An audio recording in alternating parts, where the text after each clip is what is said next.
Good morning. I'm coming to you from Larrakia country. It's Jenny May here. Looking forward to spending a little bit of time with you today as part of this keynote. So I'd like to start by acknowledging country, and I'm here on the traditional lands of the Larrakia people here in Darwin. I'd like to acknowledge the traditional custodians of the lands in and around Mildura, the Ladji people.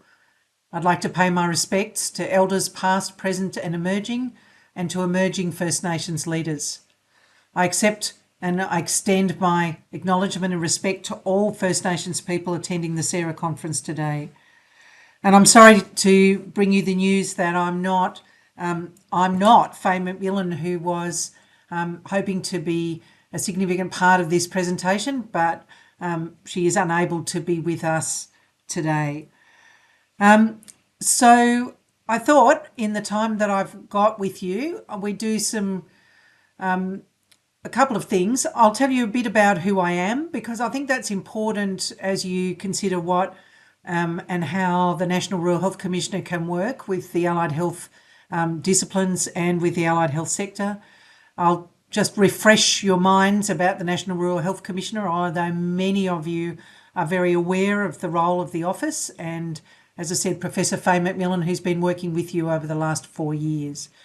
And then let's just have a little think about some of the system challenges, responses, and I'm going to frame some of them as opportunities. So I was a medical student and I came on my first rural term in 1980, which is a few years ago now. And this is a picture of the steps of Tamworth Base Hospital. And I put it there just to show you that I'm probably the product of a couple of predictive factors that increase the likelihood of health clinicians working in rural and remote. So I had a very positive rural exposure early on in my training, and then followed by a longer immersion experience. I married someone who came from the bush, and that helps, and that's called rural spousal origin. So obviously rural origin and rural spousal origin remain very important.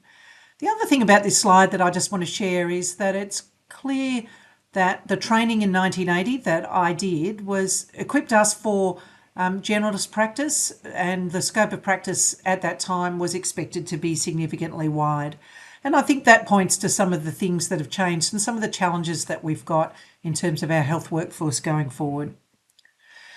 So after doing rural generalist training in Tamworth, we moved to remote, and this is a montage of an experience in Western Australia, where we spent 5 years in Tom Price in the Pilbara.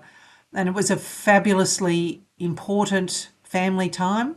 We were 2 of 3 medical practitioners, supported by some very able and generalist allied health clinicians and some amazing nurses at the Tom Price Hospital you'll see in the bottom slide. So I think that was my first genuine exposure to what multidisciplinary care can look like. And the thing that made that happen was concentrating on what the patient need was. As you can imagine, we had some quite severely disabled and people with some quite significant challenges. And it was a case of working in what was quite a proximate resource poor area to achieve the outcomes of independence and good health that we always obviously try and achieve. So that was a great experience, but like many of you, we ended up with some tricky decisions because we had family who were requiring high school education, and often some of our smaller rural and remote locations, that is a challenge. And so it was for us. So we thought, well, we might need to move back to a regional centre. We didn't need to go back to a city, but we might need to go back to somewhere with more educational resources. But on the way, we thought, why don't we take the family and work in a First Nations community in Canada? So we moved to Bella Coola, which is a beautiful, beautiful location on the northwest coast of British Columbia. 400 kilometres as the crow flies from Vancouver, which I thought was fairly close when I looked at a map, but 1,700 kilometres around on a dirt road through the coastal mountains. During the summer, there was a 3-month period where there was a ferry, but otherwise access was challenging, and proximate access was definitely challenging. And I tell you this just to represent that whilst we think of Australia as having large areas that are remote in location, and they are, in fact, issues like weather access actually make people even more isolated and potentially more remote. The great thing about this location was, again, the integrated multidisciplinary care that we were able to deliver. And you can see on one side the hospital entrance and on the other side the clinic entrance. And it was, much as many of our multi-purpose services work and some of our exemplar multidisciplinary care services, an opportunity to truly integrate both community, outpatient and hospital services in a way that best suited patients and patients' need. So back to Tamworth, and I'm using this slide just to give you a bit of a sense of, again, that wide understanding of what allied health disciplines and services might look like in different spots. So in a regional centre like Tamworth, MM3, AMS, community-owned not-for-profit, opportunities to work in more corporate environments, and obviously GP-led practices.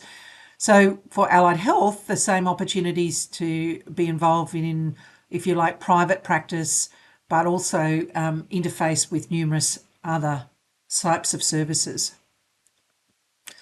And then finally, for the last 20 years, or as part of that, working clinically in general practice, but also having the absolute fortune to work in a multidisciplinary team providing education for the Northwest region and placements for the Northwest region of New South Wales.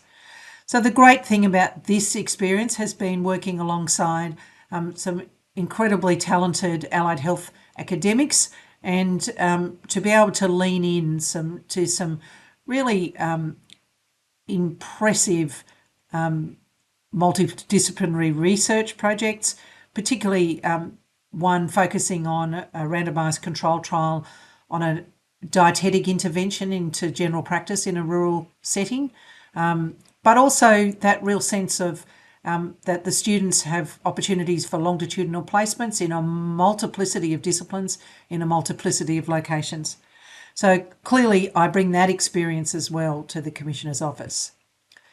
So what's my job? I think you would agree that the overall job and the vision, as it's stated there, is to improve health outcomes in rural, regional and remote areas, particularly in relation to improving quality and sustainability of and access to health services in those areas. There are a myriad of ways in which the office is expected to bring that about, and I won't labour that. But as I said, your experience working with the office is probably the most important. And I stand and I walk in the pathway of some absolute giants within our sector who have worked really hard to try and make the National Rural Health Commissioner role of great utility to the sector. So in my own words, if I'm in the audience and I'm thinking, well, what would I like the Commissioner to focus on? I came up with these thoughts. So I think we need to know, and this is, as I said, born by just that observation and walking alongside as part of working in the health sector. It would be really good to know that there are rural career trajectories and all multiple career trajectories that work into integrated multidisciplinary care. I'd love to be confident and tell you that there are secure and predictable funding streams that you can rely on. And I think we need to know, and we absolutely need to know, that the care we provide is supporting our First Nations and our rural communities to be helpful. So that's the meaning, and that's the explicit being able to measure that what we do actually does make a difference. In the statement of expectations, which the Minister has given me, there are absolutely those themes, but they run through in different words. So contributing to strengthening Medicare through promoting innovative and multidisciplinary approaches, so that's a tick. Contributing to primary care, rural workforce and training reforms, well, you can already see that that's something I'm very keen to support. Supporting First Nations people in health and wellbeing, absolutely. That is our main, one of our main absolute targets, is to look at equity and parity in the First Nations workforce as one way of supporting the leadership of First Nations people to improve and support a vision of their organisations being able to improve health, and supporting urgent and emerging priorities, as you would imagine. So I've tried to encapsulate those to equity matters, and I think those statements I've just made tell you that equity matters enormously to the office. Generalism matters, and I will unpack that a little bit. And place matters. And as I've mentioned, in terms of improving educational outcomes and improving opportunity for a rural health workforce, training in place and skills escalators are going to be an important part of the future. We just need to spend a bit of a minute, and I guess this is just an encouragement to you, is that as you're assessing or looking at opportunities that come from government or come from the sector, keep an eye on what the definition of rural is, because as we all know, that definition can be in the eye of the beholder. Most of the definitions that we've got tend to focus on access, but the lens of that access might be different. So a classification that looks at population health outcomes and weighting for that might look different to one that looks at the distribution of health workers, and that might be different to the distribution of, say, a socioeconomic indicator or something else that's trying to tell us what the needs or the unmet need of a community might be. But I think you can say in general, you can usually identify higher levels of clinical responsibility and additional specific community roles as we get more rurally on whatever continuum or classification that you're seeing used. And I think this speaks to that interest in societal and health sector leadership, and my attempt to support and thank you for the work that you do, because most clinicians who work in non-metropolitan regions work not only where diseases have complications and there are interventions, specific discipline interventions, but they work upstream, not only in the prevention space for whatever illness it is the patient might be presenting with, but more generally looking at population health outcomes and how we support risk reduction and a better way of ensuring better health.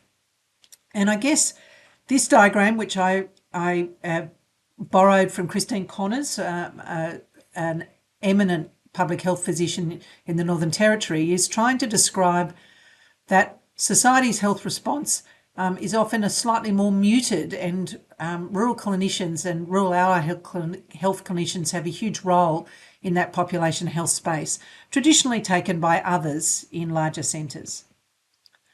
So what are the nuances as we go forward? So I've talked about workforce maldistribution and I've talked about thin markets, but I think one of the other challenges that we have in the sector is that some of those markets fluctuate depending on the demand and supply and funding factors in other parts. I'm specifically here alluding to the changes in workforce distribution that we've seen as a result of NDIS funding and the changes in the availability and access to services that have also occurred as a result of, I guess, a focus in that space.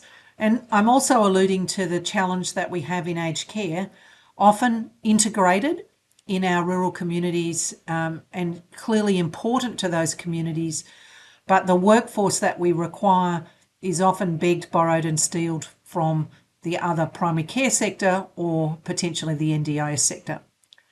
I've mentioned workforce skills and generalism, and I think generalism is incredibly important to our health workforce as a whole, and specifically we feel the need for generalism more the more remote we go. So I think that's clearly going to be important going forward as a concept, and clearly the office has been hard at work both with the National Rural Generalist Program run through medicine, but also an increasing focus through nursing and allied health on both strategy and what generalism looks like in those workforces. And I think the third nuance that I wanted to present was the geographic and financial issues. So we understand geographic accessibility. In many ways, virtual services have challenged geographic accessibility, but I think increasingly we see financial accessibility as a major issue. And again, if it's not considered, then our communities will not get access to the services they need. And I guess a final overarching statement related to this is that influencing training and models of care is really important in our sector, because certainly the models have historically been developed and run in more metro settings. So as I mentioned, the work of the office. So Professor Paul Worley and followed by Professor Ruth Stewart have been incredibly involved in thinking about the sector as a whole. And in terms of rural allied health advocacy, that first report in June 2020 that Professor Paul Worley did, that we are still working through and working towards and trying to understand what that looks like in 2024.